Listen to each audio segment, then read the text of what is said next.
நிறைய பேரு இந்த மாதிரி கர்ம ஜாதகம்னு சொல்லி காசிக்கு போய் நிறைய செலவு செஞ்சு எல்லாம் பண்ணிட்டு வந்தோம். இன்னும் மாற்றங்களே வராம இல்ல அது உட்கார்ந்துருக்கவங்க நிறைய இதுக்கு பேர் நான் இருக்காங்க. சொல்லணும். கர்ம தோஷம்னா என்னங்கிறத முதல்ல தெளிவா தெரியணும். இதை யாரு முதல்ல கண்டுபிடிச்சு சொல்லி அதுக்கு பரிகாரம் சொன்னதுங்கிறத பார்க்கணும். யாரோ ஏதோ சொல்லிக்கிட்டே இருக்காங்க, நம்மளும் அதுல கலந்துட்டு ஒண்ணு மாத்தி சொல்லுவோமேன்னு சொன்னா எப்படி வேலைக்கு ஆகும்? கர்ம தோஷத்தை பத்தி ஒழுங்கா தெரிஞ்சுக்கணும்னா அது நெல்லைவசனன் ஐயாவோட நூலை படிக்கணும் அல்லது அவரோட பழகி இருக்கணும். காசியில நீங்க பரிகாரம் பண்றதுக்கு போய் அதை திருத்துட்டு வந்து வச்சீங்கன்னா அப்ப நீங்க கர்ம தத்துவம் எத்தனை நம்மள பேர் தொலைக்கம் தானே அங்க போய் தலைமொழிவி குளிக்கிறான். அதையும் சேர்த்து அவ்வளவு உங்க வீட்டுல கொண்டாந்து கர்மத்தையும் எடுத்துக்கிற தெளிக்கிறீங்களா? மாதிரி. ஒண்ணு, காசிக்கு போனா எந்த பொருளையும் வீட்டுக்கு வாங்கிட்டு வரக்கூடாது. இது ரொம்ப முக்கியமானது. ஈவன் இல்ல, மக்களுக்கு ஒரு அவேர்னஸ் கண்டிப்பா தெரியாத விஷயங்களை தெளிவா கரெக்டான ஒரு உதாரணங்களோட சொல்லும்போது அவங்களுக்கான அது ஒரு விடை கிடைச்ச மாதிரி இருக்கும். இல்ல அதுதான் நம்ம சொல்லணும் அப்படின்னு நினைக்கிறோம். அவங்களுக்கு ஓவர் நைட்ல குபேரன் இருக்கிற இடத்த தெரியணும். ஓவர் நைட்ல வந்து அந்த எதுவும் சொல்லுவாங்கல்ல, ஒபாமா ஆகணும், இந்த மாதிரி அம்பானி ஆகணும்னு ஆசைப்பட்டாங்கன்னா கிடையவே கிடையாது. குபேரன் இருக்கிற இடம் அப்படின்னு ஒன்று நம்ம கண்டுபிடிக்க தெரிஞ்சிட்டோம்னா அதை முதல்ல வெளியில சொல்லுவாங்களான்னு யோசிக்கணும். இந்த குபேரனை கண்டுபிடிச்சி தராங்கிறது ஜோதிடர்களோட சதுரங்க வேட்டை.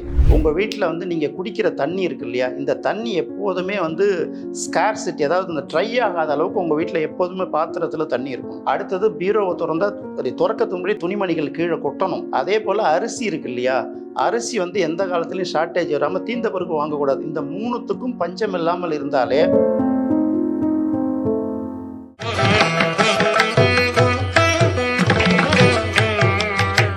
திருவருள் டிவி நேயர்களுக்கு வணக்கம். நான் லதா சுப்பிரமணியன். இன்னைக்கு நம்ம கூட இணைந்திருக்கிற சிறப்பு விருந்தினர் மூத்த பத்திரிகையாளர் மற்றும் ஜோதிட ஆய்வாளர் திரு ராஜேந்திரன் அவர்கள். சார் வணக்கம். வணக்கம்மா. திருவருள் டிவி நேயர்களுக்கும் வணக்கம். இதே சனி கேது லக்னத்துல அவங்களுக்கு சேர்ந்திருக்கு அப்படிங்கும் போது அவங்களுக்கு என்ன மாதிரி இருக்கும்? பொதுவா வந்து இப்போ லக்னத்துல வந்து சனி இருந்ததுன்னு வச்சுக்கோங்களேன், லக்னம் 1, 4, 7, 10 அது என்ன லக்னமா இருந்தாலும் சரி, கர்மதோஷம்னு ஒரு தோஷம் இருக்கு. கர்மதோஷம்னா என்னங்கிறத வந்து நெல்லைவசந்தன் ஐயா அவரோட தெளிவாக விளக்கம் கொடுத்துருக்காரு. டிவிலையும் வீடியோக்கள் டிவிக்கள்லாம் நிறைய பேசியிருக்காரு, புத்தகங்கள்லையும் நிறைய தெளியிருக்காங்க. கர்மதோஷம் அப்படிங்கிறது பார்த்தீங்கன்னா தங்களுடைய அம்மா வழி அப்பா வழி தன்னுடைய வழியில் சில குறிப்பிட்ட பெயர்கள் வரும். அப்புறம் வந்து எந்த மாதிரி பெயர்கள் நம்ம சொல்லக்கூடாதும்மா, ஏன்னா இது வந்து சொல்லலாம். உதாரணத்துக்கு நான் 2, 3 பேர் மட்டும் சொல்கிறேன். அந்த பேர் இல்லாட்டி அந்த பேரை தாண்டியும் வரும். ஏன்னா அது சில பேரோட உரிமை சம்பந்தப்பட்ட விஷயங்களை இல்ல அதை வந்து நம்ம ஓப்பன்ல சொல்ல முடியாது. ஏன்னா இது சில பேரோட தனி உரிமை, இதை நம்ம எடுக்க முடியாது. அப்படி சொல்லும்போது இன்னும் சில உதாரணங்கள், கூட பிறந்தவங்க இத்தனை பேர் இருப்பாங்க, வீட்டு நம்பர் இன்னும் இருக்கும், இவங்க பாதிக்கப்பட்டவங்க இருப்பாங்க, கலப்பு திருமணம் பண்ணிக்கிட்டவங்க இருப்பாங்க, இத்தனை பேர் உடன் பிறந்தவர்கள் இருப்பாங்க, வயசு வந்து ஹஸ்பண்ட் ஒய்ஃபுக்குள்ள இத்தனை வயசு வித்தியாசம் இருக்கும். இப்படி ஒரு பல விஷயங்கள் இருக்கு. சாதாரணமா சொல்றதுன்னா கர்ம வீரர்னு காமராஜரை சொல்றோம் இல்லையா, ஏன் அவரை கர்ம வீரர்னு சொல்றோம்? அவருக்கு வந்து பொண்டாட்டி பிள்ளை எல்லாம் உண்டா, தனக்குன்னு ஏதாவது சொத்து சொத்தை சேர்த்து வச்சாரு. ஆனா ஊர் முழுக்க இன்னைக்கு சிலையா அவரு தான் நின்றுட்டு இருக்காரு. அது ஊருக்காக உழைக்கிறதுக்காக இந்த கர்மதோஷம் உங்களுக்கு கொடுக்குறாங்க. அப்ப அப்துல் கலாம் மாதிரியோ காமராஜர் மாதிரியோ வந்து திருமணம் பண்ணிக்காம நாட்டுக்கு சேவை செய்ய போறவங்க, அவங்க இறந்து 100 வருஷம் கழிச்சு 200 வருஷம் கழிச்சு நம்ம வந்து வணங்கப்படுற மதிக்கத்தக்க தலைவர்களாவோ ஒரு ஞானிகளாவோ இருந்துருவாங்க. இதை சுய வாழ்க்கையில மாட்டிக்கிறவங்களுக்கு வந்து பாத்தீங்கன்னா அது வந்து எல்லாத்துலயும் ஒரு வகையில நெருக்கடியை கொடுத்துக்கிட்டே இருக்கும். இதுதான் வந்து கர்மதோஷம். இதுக்கு பரிகாரம் காசிக்கு போறது, என்னைக்கு போறது, என்னங்கிறதுலாம் அதெல்லாம் அது இருக்கு. கர்மதோஷம்னா கண்டிப்பா காசிக்கு போனாதான் அதற்கான அதுக்கான தீர்வு கிடைக்கும். வயசான பிறகுதான் போகணும்னு சில பேர் சொல்றாங்க. அது நிறைய பேரு இந்த மாதிரி கர்ம ஜாதகம்னு சொல்லி காசிக்கு போய் நிறைய செலவு செஞ்சு எல்லாம் பண்ணிட்டு வந்தோம். இன்னும் மாற்றங்களே வராம உட்கார்ந்துருக்கவங்க நிறைய பேர் சொல்லணும். கர்மதோஷம்னா என்னங்கிறத முதல்ல தெளிவா தெரியணும். இதை யாரு முதல்ல கண்டுபிடிச்சு சொல்லி அதுக்கு பரிகாரம் சொன்னதுங்கிறத பார்க்கணும். யாரோ ஏதோ சொல்லிக்கிட்டே இருக்காங்க, நம்மளும் அதில் கலந்துட்டு ஒண்ணு மாற்றி சொல்லுவோமேன்னு சொன்னால் எப்படி வேலைக்கு ஆகும்? கர்மதோஷத்தை பற்றி ஒழுங்காக தெரிஞ்சுக்கணும்னா அது நெல்லைவசனன் ஐயாவோட நூலை படிக்கணும் அல்லது அவரோட பழகி இருக்கணும். அப்போதான் உங்களுக்கு விளக்கம் தெரியும். காசிக்கு போகணுங்கிறதான் சொல்கிறப்ப அங்கே போய் என்ன பண்ணுறதுங்கிறது ஒரு கணக்கு இருக்குல்ல. இவங்க என்ன டேட்டில் போகிறாங்க, என்ன கிழமையில் போகிறாங்க, காசியில் அன்னைக்கு காலையில் என்ன சூரிய உதயம் எத்தனை மணிக்கு, எந்தெந்த கடவுள்களை கும்புறது, எதெல்லாம் செய்யக்கூடாதுன்னு சில விதிவிலக்குகள்லாம் இருக்குல்ல. இதெல்லாம் நெல்லைவசனன் ஐயாவோட பழகினவர்களுக்கு மட்டும்தான் தெரியும். இதை போய் நம்ம ஓப்பனில் சொல்லக்கூடாது. ஏன்னா இது வியாபாரம் இல்லை. ஏன்னா நான் ஒன்றும் ப்ரொஃபஷனலாக ஜோதிடத்தை தொழிலாக எடுக்காதனால நான் உறுதியாக சொல்லலாம். அதனால வந்து இதை பேரை வச்சு நிறைய பேர் பொய் சொல்ல ஆரம்பிக்கிறாங்கல்ல, அவங்களுக்காக அந்த சொல்கிறோம். இப்போ அந்த இடத்துல சனி இருந்தால் கேட்டீங்க, 1, 4, 7, 10 ஒரு லக்னத்தில் எந்த லக்னமாக இருந்தாலும் சனி இருந்தால் கர்மதோஷம். அதே போல் சனி வந்து ஆட்சி பெற்றிருந்தாலும் உச்சம் பெற்றிருந்தாலும் கர்மதோஷம். அப்படி இருந்தா ஆமா. இப்போ வந்து மகரத்துல சனி இருந்தாலும் கும்பத்துல சனி இருந்தாலும் ஆட்சி வீடுகள்னு பேரு, அதுவும் வந்து கர்மதோஷத்துக்குரியது தான். துலாம்ல இருந்து உச்சம் பெற்றாலும் கர்மதோஷம் தான். இது தவிர சந்திரனோட சேர்ந்து சனி இருந்தாலும் கர்மதோஷம் தான். ம். இந்த ராகு கேது அச்சுன்னு சொல்லுவாங்க. ராகு எங்க இருக்கோ அதுல இருந்து 7ஆம் இடத்துல இருக்கும். அதுல அப்படி ஒரு ரெண்டுத்தையும் ஜாயின் பண்ணி ஒரு கோடு போட்டீங்கன்னா அதுக்குள்ளேயே ஏதாவது ஒரு பக்கத்துல மட்டும் சனி மட்டும் தனியா இருந்தாலும் கர்மதோஷம் தான். தனி மட்டும் வெளியில தனியா இருந்தது. அதுவும் கர்மதோஷம் தான். இப்படிப்பட்ட சனியோட நீங்க கேட்டது லக்னத்துல சனியும் கேதும் சேர்ந்து இருந்தால் அப்படி கேட்குறீங்களா? லக்னத்தோட சனியும் சேர்ந்து இருந்ததுன்னா கேதுக்கு பாம்புன்னு ஒரு பேர் இருக்கா. கர்மதோஷத்துல பாம்பு சேர்ந்ததுன்னா விஷ கர்மதோஷம் இல்லையா? ம். இதுக்கும் காசி தான் தீர்வு. ம். அங்க போய் என்ன பண்ணணுங்கிறத நம்ம பார்க்கணும். இவங்களும் லைஃப்ல பெரிய போராட்டத்தை சந்திப்பாங்க. இப்ப இல்ல தன்னை அங்க நினைச்சு போறவங்களுக்கு எல்லாம் பொதுவான பரிகாரம் தானா இல்ல ஒவ்வொருத்தருக்கு ஏத்த மாதிரி பரிகாரங்கள் மாறும் மாறுபடும்? மாறும் சில பரிகாரங்கள் மாறும். இதை தெரியாம சொன்னோம்னா அந்த பாவங்கள் நமக்கு சேரும். அதனாலதான் ரொம்ப கவனமா சொல்ல வேண்டியதா இருக்கு. காசிக்கு நானே அழைச்சிட்டு போய் உன் பாவத்தெல்லாம் தீர்த்து கொண்டுட்டு வரேன் அப்படின்னீங்கன்னா கூட எல்லாம் ஃபேமிலி எல்லாம் கூட்டு போவாங்களே, ஃப்ரெண்ட்ஸ் ஃபேமிலி கண்டிப்பா அந்த மாதிரி. போகணுமா, பரம்பரையா கூட்டு போகணும். 13 பேருக்கு உள்ள போகணும், அதை தாண்டி போக கூடாது. அதனாலதான் குரூப்ல போய் அங்க போயிட்டு வராங்க இல்லையா, ஆமா. அவங்களுக்கு அந்த காசி பரிகாரம் ஒர்க் பண்ணாது. ரெண்டாவது, காசிங்கிறது கர்ம பூமி. கர்மத்தை தொலைக்கிறதுக்காக போறோம். அங்க போய் பிரசாதம் கூட நம்ம எடுத்துட்டு வரக்கூடாது, எந்த பொருளையும் வாங்கிட்டு வரக்கூடாது. நம்மள மாதிரி கர்மத்தை தொலைக்கிறவங்க குளிச்சு அந்த கங்கை தண்ணி அழிட்டு வீடு முழுக்க தெளிக்கிறது இல்லாம எல்லாரும் கொடுக்குறாங்களா, ஆமா. இதனால இன்னும் பாவம் தான் சேரும். இதெல்லாம் தெரியாது. பொதுவா நம்ம கங்கை தண்ணி அந்த சொம்புல வச்சிருப்போமே, அது கங்கை தண்ணி வேற, காசில இருந்து எடுத்துட்டு வர கங்கை தண்ணி வேற. தண்ணி வேற. ஓகே. கங்கையை உற்பத்தி ஆகிற இடம் கங்கோத்திரி இருக்குல்ல, அது வர்ற வழியில எங்கே வேணாலும் எடுத்துட்டு வச்சுக்கலாம். காசியில நீங்க பரிகாரம் பண்றதுக்கு போய் அதை எடுத்துட்டு வச்சீங்கன்னா ஆமா. அப்ப நீங்க கர்மத்தை எத்தனை நம்மள பேர் தொலைக்கம் தானே அங்க போய் தலைமொழிவி குளிக்கிறான். ஆமா. அதையும் சேர்த்து அவ்வளவு உங்க வீட்டுல கருமத்தையும் கொண்டாந்து எடுத்துக்கிற தெளிக்கிறீங்களா? மாதிரி. ஒண்ணு. காசிக்கு போனா எந்த பொருளையும் வீட்டுக்கு வாங்கிட்டு வரக்கூடாது.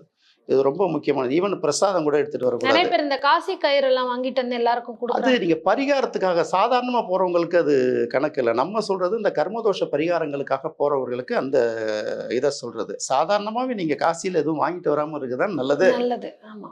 அப்போ அதை சொல்லும்போது அந்த பேசிக்கே புரியாம அந்த கர்மதோஷத்தை பத்தி ஆளுக்கால மனம்போன போக்குல சொன்னா என்ன அர்த்தம், இந்த கர்மதோஷம்னா என்ன, இதுக்கு என்ன பரிகாரம், தன்னோட வாழ்க்கையில அதை அனுபவிச்சு பார்த்தவர். கர்மதோஷத்திலே பல கர்மதோஷம் இருக்கு. இப்போ ஒரு கர்மதோஷத்தை நம்ம சொன்னோம் இல்லையா, இப்போ ராகுவோ கேதுவோ இந்த மாதிரி கர்மதோஷம் உள்ள சனியோட சம்பந்தப்பட்ட விஷ கர்மதோஷம் சொல்றோம். இதுக்கு ஒரு பரிகாரம் இருக்கு. பரிகாரம்னா ஜோசியக்காரங்க சம்பாதிக்கிற பரிகாரம் இல்லை. அங்க கோயிலுக்கு போறப்ப என்னென்ன பண்ணணும், எது பண்ணக்கூடாதுங்கிற பரிகாரம் தான். இது இல்லாம நிதர்சன கர்மதோஷம்னு ஒண்ணு இருக்கு. இதெல்லாம் நிறைய பேருக்கு தெரியவே தெரியாது. நம்ம ஏன் சொல்லி மக்களை பயன்படுத்திட்டு இருக்கோம்? மக்கள் அன்பாவே இருக்கட்டுமே. டாக்டர் செக் பண்ணி இதெல்லாம் நோய் இருக்குது செக் பண்ணாமலே அப்படி இருக்கிற இல்ல, வரைக்கும் மக்களுக்கு ஒரு அவேர்னஸ் கண்டிப்பா தெரியாத விஷயங்களை தெளிவா கரெக்டான ஒரு உதாரணங்களோட சொல்லும்போது அவங்களுக்கான அது ஒரு விடை கிடைச்ச மாதிரி இருக்கும். இல்ல அதுதான் நம்ம சொல்லணும் அப்படின்னு நினைக்கிறோம். அவங்களுக்கு ஓவர் நைட்ல குபேரன் இருக்கிற இடத்த தெரியணும். ஓவர் நைட்ல அந்த எதுவும் சொல்லுவாங்கல்ல, ஒபாமா ஆகணும், இந்த மாதிரி அம்பானி ஆகணும்னு ஆசைப்பட்டாங்கன்னா யாராலையும் அதெல்லாம் முடியாது. நீங்க பெரிய கோடீஸ்வரன் ஆயிட்டீங்கன்னா அந்த ரூட்டை எனக்கு சொல்லுவீங்களா? உலகம் பூரா அது உள்ள இயல்பு தானே அது. இந்த மாதிரி தான் மக்கள் பார்க்கணும்னு நினைக்கிறாங்க. இப்போ அதை தாண்டி நம்ம இந்த மாதிரி அவேர்னஸாக சொல்லும்போது பார்க்குறாங்க. பட் அவங்க இருந்தாலும் ஒரு பொய்யாவது சொல்லுங்க, நான் கொஞ்ச நேரத்துக்கு சந்தோஷமா இருக்கணும்னு எதிர்பார்க்குறவங்களும் நம்ம ஒன்றும் பண்ண முடியாது. முதல்ல நம்ம உயரம், நம்ம நிலவரம், நமக்கு இருக்கிற கெப்பாசிட்டி, இதை தானே நம்ம தெரிஞ்சுக்க முடியும். அப்போ அதில் இந்த சனிக்கு எது இந்த போட்ட விஷயங்கள் வரும்போது இதை தெரிஞ்சுக்கணும். அதே போல் பரிகாரம் அப்படிங்கிறது நீங்கள் சனி தோஷத்துக்கெல்லாம் யாருமே இங்கே பரிகாரம் கண்டுபிடிச்சி சொன்னவர், அதுக்கு நிவர்த்தின்னு சொல்கிறத விட அதை கட்டுப்படுத்துறது எப்படி, அவரோட தன்னை வாழ்க்கை அர்ப்பணிச்சுட்டு 40 வருஷம் ஆய்வு பண்ணி சொன்னவர் நல்ல யோசனை ஐயா தான். அவரோட சம்மந்தம் இல்லாமல் கர்ம தோஷத்தை 1000 பேர் 1000 சொன்னால் கூட அது முழுமையாக பலன் தராது. இந்த ஒன்றை தான் என்னால் சொல்ல முடியும். ஏன்னா நானும் இப்போ ஆய்வில் தான் இருக்கேன், அதனால சொல்கிறேன். இப்போ நம்ம பேசிட்டு இருக்கும்போது நீங்க குபேரன்ற வார்த்தையை நம்ம யூஸ் பண்ணோம். இப்ப நிறைய பேர் சொல்றாங்கல்ல சார், உங்க ஜாதகத்துல குபேரன் ஒளிஞ்சிருக்கிற இடம்னு ஒரு ஸ்தானம் இருக்கு, அதை கண்டுபிடிச்சு அந்த கோவிலுக்கு போனா நம்மளும் அந்த அதாவது இந்த கடன் தொல்லையிலேருந்து விடுபட்டு பண வரவுக்கான விஷயங்கள் கை கூடும் அப்படின்னு. உண்மையிலே அப்படி ஒரு இடம் இருக்குன்னா பொதுவா ஒரு ஜாதகத்துல எத்தனாம் பாவத்தை அதை நம்ம அந்த குபேரஸ்தானமா பாக்குறோம்? இப்போ ஜென்ரலாக நான் இதை ஏற்கனவே 2-3 சேனல்களில் கேட்டிருக்காங்க. நான் ஓப்பனாக பப்ளிக் சொல்லிட்டேன். அந்த மாதிரி கான்செப்ட் கிடையவே கிடையாது. கிடையவே கிடையாது. குபேரன் இருக்கிற இடம் அப்படின்னு ஒன்று நம்ம கண்டுபிடிக்க தெரிஞ்சிட்டோம்னா அதை முதல்ல வெளியில சொல்லுவாங்களான்னு யோசிக்கணும். இந்த குபேரனை கண்டுபிடிச்சி தராங்கிறது ஜோதிடர்களோட சதுரங்க வேட்டை. உங்களை எங்கிட்ட இழுத்து நான் இதை கண்டுபிடிச்சி தரேன் அப்படின்னு சொன்னா நீங்க வருவீங்கல்ல, அதுக்காக சொல்றது. ஜென்ரலா என்னன்னா, குபேரன் அப்படிங்கிறது சந்திரன் தான் ஒரு ஜாதகத்துல. சந்திரன் எங்க இருக்கோ அதுதான் குபேரன் இருக்கிற இடம். அப்புறம் சந்திரனை பார்க்குற கிரகங்கள், சந்திரனோட சேர்ந்து இருக்கக்கூடிய கிரகங்கள், இதை வச்சு உங்களுடைய அடிப்படை தேவைகளுக்கு நீங்க கஷ்டப்படாம இருக்கிறதுக்கு சில கோயில்களை ஐடென்டி பண்ணுவாங்க. குபேரனுங்கிறது என்ன, பெரிய கோடிக்கணக்கில் வச்சிருக்கிறவன் நிம்மதி இல்லாமல் தான் இருக்கான். அரைகுறையாக சாப்பிட்றோம், சந்தோஷமா இருக்கிறவங்க எத்தனை பேர். குபேரனுங்கிறது வந்து நீங்கள் பணத்தை அள்ளிட்டு வர்றது மட்டுமே இல்லை. இது வந்து 2010 நெல்லை வசந்தன் ஐயா வந்து இதை பற்றி விளக்கம் சொல்லியிருக்காரு. எப்படின்னா, குபேர யோகம்னா சந்திரன். சந்திரனோட அடிப்படை விஷயம் என்னன்னா, உங்கள் வீட்டில் வந்து நீங்கள் குடிக்கிற தண்ணி இருக்கு இல்லையா, இந்த தண்ணி எப்போதுமே வந்து ஸ்கார்சிட்டி, அதாவது இந்த ட்ரை ஆகாத அளவுக்கு உங்கள் வீட்டில் எப்போதுமே பாத்திரத்தில் தண்ணி இருக்கும். அடுத்தது பீரோவை திறந்தா திறக்கத்துக்கு முன்னாடி துணிமணிகள் கீழே கொட்டணும். அதே போல் அரிசி இருக்கு இல்லையா, அரிசி வந்து எந்த காலத்துலையும் ஷார்ட்டேஜ் வராமல் தீந்த பிறகு வாங்கக்கூடாது. இந்த 3த்துக்கும் பஞ்சம் இல்லாமல் இருந்தாலே உங்கள் வீட்டில் குபேரன் வாசம் செய்வார். குபேரன்னா சந்திரன் அப்படிங்கிறத முடிவு பண்ணிக்கோங்க. கடகராசியில் ஒருத்தவங்க பிறந்தாங்கன்னா அவங்களுக்கு வந்து சந்திரன் வந்து ஆட்சி. ரிஷபராசியில் ஒருத்தவங்க பிறந்தாங்கன்னா அவங்களுக்கு சந்திரன் இயல்பாகவே உச்சம். இவங்க 2 பேருமே குபேரனோட அருள் பெற்று தான் இருக்காங்களா அப்படின்னா இருக்க மாட்டாங்க. அதே போல் விருச்சிகத்தில் சந்திரன் இருந்ததுன்னா நீச்சம். விருச்சிக ராசிங்க பூரா என்ன நடுத்தரில் நிற்கிறாங்க. உலக புகழ் பெற்ற இந்த ராக்ஃபெல்லர் மாதிரி பெரிய பெரிய கோடீஸ்வரன்கள் எல்லாமே பார்த்தீங்கன்னா விருச்சிக ராசி விருச்சிக லக்கணத்தெல்லாம் பிறந்திருப்பாங்க.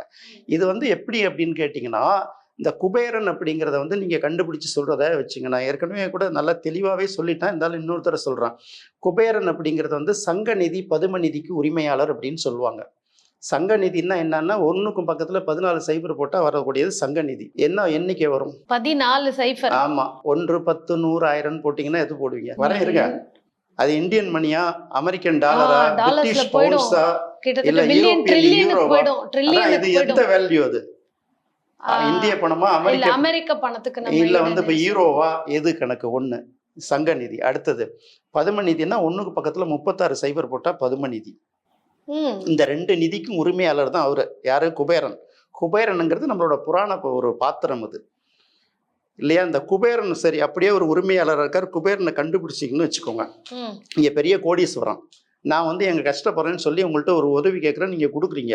சரின்னு வாங்கிட்டு நான் பாட்டுக்கு போனா பரவாயில்ல. லதா கிட்ட போனா ஏகப்பட்டது எல்லாருக்கும் பணம் கொடுக்குறாங்கன்னா, நாளைக்கு காலையில 200 பேர் வந்து உங்க வீட்டு வாசல் நிப்பானா நிக்க மாட்டானா?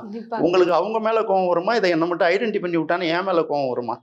அதனால குபேரனை கண்டுபிடித்து தரேன்னு சொன்னாலும், குபேரன் இருக்கிற இடத்த ஏதோ ஜோதிட ரீதியாக ஒரு பொய்யை சொல்லி கண்டுபிடிச்சு சொன்னாலும், குபேரனுடைய சாபத்துக்கு ஆளாவீர்கள் அப்படின்னு அப்பயே நெல்லை வசந்தன் சொல்லிட்டு போயிட்டாரு. இது ஒன்றும் இல்லை, கிரக சேர்க்கைகள் கரெக்டாக தெரியணும். சந்திரனை வந்து எந்த கிரகத்தோட சம்மந்தப்பட்டா என்ன பேர் வரும், என்ன ஊர் வரும், இதுதான் கணக்கு. இப்போ சந்திரனுக்கு நிறைய பேர்கள் இருக்கு. இப்போ ராஜேந்திரனாலே அதில் இந்திரன் வந்து சந்திரனை தான் குறிக்கும். குபேரன் சந்திரனை குறிக்கும். அமுதான்னா சந்திரனை குறிக்கும். அதே மாதிரி சந்திரனுக்கு உட்பட்ட பெயர்கள் நீர்நிலைகளை குறிக்கிறது, அரிசியை குறிக்கிறது, நெல்லை குறிக்கிறது, இதெல்லாம் வாழையை குறிக்கிறது. இது எல்லாமே சந்திரனுடைய பெயர்கள். அப்போ அதை வச்சு வந்து அவங்க சொல்கிறாங்க. சொன்னாங்கன்னா போனவங்க அத்தனை பேரும் குபேரனை அள்ளிட்டு வந்துட்டீங்களான்னு பார்த்தா யாரும் குபேரனை அள்ளிட்டு வரல. எப்போதும் போல தான் போயிட்டு இருக்கு. அப்போ என்னன்னா, இது வந்து இப்போ சதுரங்க வேட்டை நடத்தும் போது சாதாரணமாக வந்து பேங்க்கில் வந்து பணம் போட்டால் அதுக்கு எத்தனை % வட்டி கொடுப்பாங்க? 6%, 8%. அந்த வயசானவங்களுக்கு கொஞ்சம் கூட கொடுப்பாங்க, சீனியர் சிட்டிசன்களுக்குன்னு வச்சுக்கோங்க. இப்போ வந்து நீங்கள் ஒரு 1000 ரூபாய் போட்டிங்கன்னா 24%, 40% வட்டின்னா என்ன பண்ணுவாங்க? ஆளுக்கால் கொண்டு போய் போட்டு கடைசியாக அசலை எழுந்துட்டு வீட்டுக்கு வந்து நிற்பாங்க. நம்ம ஃபைனான்ஸ் கம்பெனியெல்லாம் பார்த்துட்டு தானே இருக்கோம். இப்போ இது மாதிரி பார்த்தீங்கன்னா, உங்கள் ஜாதகத்தில் குபேரன் இருக்கிற இடத்த கண்டுபிடிச்சிட்டு தரேன்னு நான் சொன்னேன்னா எனக்கு எத்தனை பேர் கிளைண்ட் ஓடி வருவாங்க? கண்டிப்பா. இதுக்காக ஜோதிடர்கள் நடத்தக்கூடிய ஒரு சதுரங்க வேட்டை தான் குபேரனை தவிர, குபேரன் உங்க ஜாதகத்துல கும்பகர்ணன் இருக்காரு, குபேரன் இருக்காரு, யமன் இருக்காரு, எல்லாரும் இருப்பாங்க. எல்லாரும் அவங்கவுங்க பங்கு வேலையை அவங்கவுங்க கரெக்டாக தான் பண்ணிட்டு இருப்பாங்க. அதனால இது வந்து உண்மைலாம் கிடையாது. நீங்க வேணா யார் வேணாலும் செஞ்சு பாருங்க. குபேரனுடைய சாபத்துக்கு ஆனாலும் சரி, யாராவது இது வரைக்கும் ஜோதிடத்தை குபேரனை கண்டுபிடிச்சவங்க இது வரைக்கும் குபேரன் வந்து எவ்வளவு ப்ராப்பர்ட்டி அள்ளிட்டு வந்திருக்காங்கன்னு சொல்லுங்க. ஏன்னா இதை சொல்றதுக்கான உரிமை எனக்கு இருக்கு. இந்த குபேரனுங்கிற கான்செப்டை சொன்னவரும் நெல்லை வசந்தன் ஐயா தான். இந்த குபேரன் கண்டுபிடிக்கிறதுங்கிறது கோடியில் புரள்றதுக்கு கொட்டுறதோ அல்ல, அடிப்படை தேவைகளுக்கு.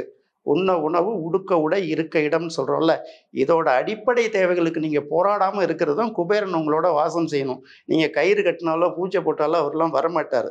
ரெண்டாவது, இன்னொருத்த குபேரனோட சொத்தை போய் நீங்கள் அழுட்டு வரத்துக்கு ஆட்டை போகிறதுக்கு ஐடியா கொடுத்தீங்கன்னா அவர் கோவப்படுவாரா, கோவப்பட மாட்டாரா? இவ்வளவுலாம் இருக்கிறதுனால குபேரனை வந்து கண்டுபிடிச்சி தரங்கிறதெல்லாம் வந்து அது என்ன சொல்றதுன்னு தெரியல. இப்போ அந்த நிறைய ஜோதிடர்கள் இப்போ மாறிட்டு என்ன சொல்றாங்க, குபேரனுங்கிறது ஒரு மனநிலை. இந்த நீங்க வந்து இந்த சம்பாதிக்கிறதுக்கான உங்களுக்கு மனநிலை உருவாக்குறது அப்படிங்கிறாங்க. சம்பாதிக்கணும், பணம் சேர்க்கணுங்கிற எண்ணம் இல்லாத மனிதர்கள் எத்தனை பேர் இருப்பாங்க சொல்லுங்க. சாமியார்களுக்கே கோடிக்கணக்கில் சொத்து சேர்த்து சேர்க்கணும் ட்ரஸ்ட்டை பணம் கிரியேட் பண்ணணும்னு ஆசைப்படும் போது சாதாரண மனிதனுக்கும் அந்த நிலை இருக்கும்ல. அப்புறம் என்ன அவனுக்கு போய் அந்த சாதாரண பணம் சம்பாதிக்கணுங்கிற மனநிலையை உருவாக்குறது? சும்மா அதெல்லாம் வந்து ஒரு பெரிய விஷயம். உங்களுக்கு என்ன எழுதப்பட்டிருக்குன்னு ஒன்று இருக்கு. அதில் கொஞ்சம் முன்ன பின்ன பண்ணிக்கலாம். சில என்ன சொல்றது, சில பாதிப்புகளை வந்து இப்போ 100 ரூபா பாதிப்பு 90 ரூபா ஆக்கிக்கலாம்.